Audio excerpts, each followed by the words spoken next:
అసలు జ్యోతిష్య శాస్త్ర ప్రకారంగా మనకు దోషాన్ని ఎలా నిర్వచించారు? అసలు దోషాలు ఎన్ని రకాలుగా ఉంటాయి గురువు? ఇక్కడ జ్యోతిష్యం అనేది ముందు ముఖ్యం అందరూ తెలియాల్సింది ఏంటంటే భయపెట్టేదానికి కాదు. జ్యోతిష్యం అనేది మిమ్మల్ని జాగ్రత్త పరిచేదానికి, అంటే కాషన్ ఇవ్వడానికి మాత్రమే.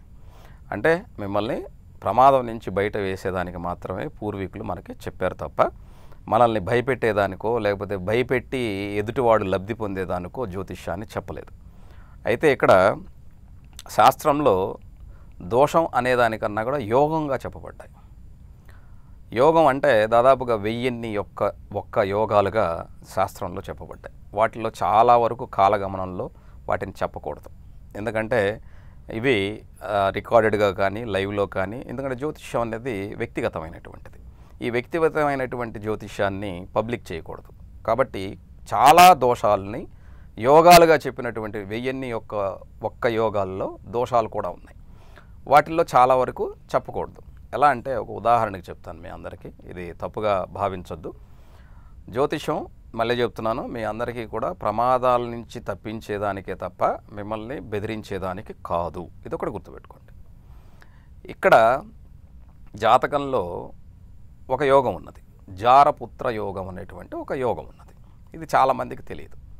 అంటే అర్థం ఏమిటంటే, జారపుత్ర యోగం అంటే ఒకప్పుడు ఏం చేసేవాళ్ళు అంటే, రాజులు కానీ లేదా పూర్వకాలంలో వాళ్ళకి సంతాన దోషం ఉన్నట్లయితే అది వేరే రకంగా సంతానాన్ని వాళ్ళు ఖచ్చితంగా కనేవాళ్ళు. అది మనందరికీ మహాభారతం గురించి తెలుసు, దాని గురించి మనం చెప్పాల్సిన అవసరం లేదు. కానీ ఈ కాలంలో దాని గురించి చెప్పకూడదు. ఎందుకంటే ఈ కాలంలో ఐవీఎఫ్లు వచ్చేసాయి. ఈ ఐవీఎఫ్ల ద్వారా చాలామందికి బిడ్డలు పుట్టే యోగం లేనటువంటి తల్లిదండ్రులకి ఫర్టిలిటీ సెంటర్స్లో బిడ్డలకి అంటున్నారు. దాన్ని జారపుత్ర యోగము అంటారు. అర్థమైంది కదా? ఇలాంటి యోగాలు కొన్ని మనం చెప్పకూడదు. కాబట్టి చాలా యోగాలు అందులో నుంచి దోషాలుగా పరిగణింపబడినటువంటి వాటన్నిటినీ కూడా కాలగమనంలో కాలానుగుణంగా వాటిని పక్కన పెట్టేయడం జరిగింది. అంతే తప్ప ఉన్నటువంటి 1001 యోగాల్లో ముఖ్యమైనటువంటివి, జీవితంలో ఇబ్బందులు కలిగి అంటే చాలా ప్రమాదాలను ఇచ్చేటువంటి వాటిని మాత్రమే చెప్పడం జరిగింది.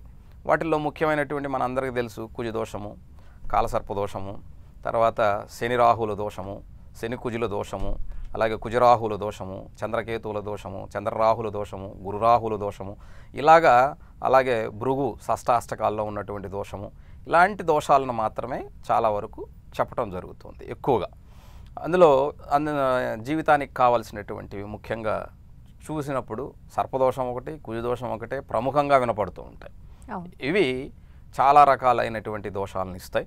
వాటిల్లో ఒక ఉదాహరణకి ఒక సర్పదోషం ఉందనుకుంటే ఈ సర్పయోగం అని చెప్తారు, కాల సర్పయోగము అని చెప్తారు.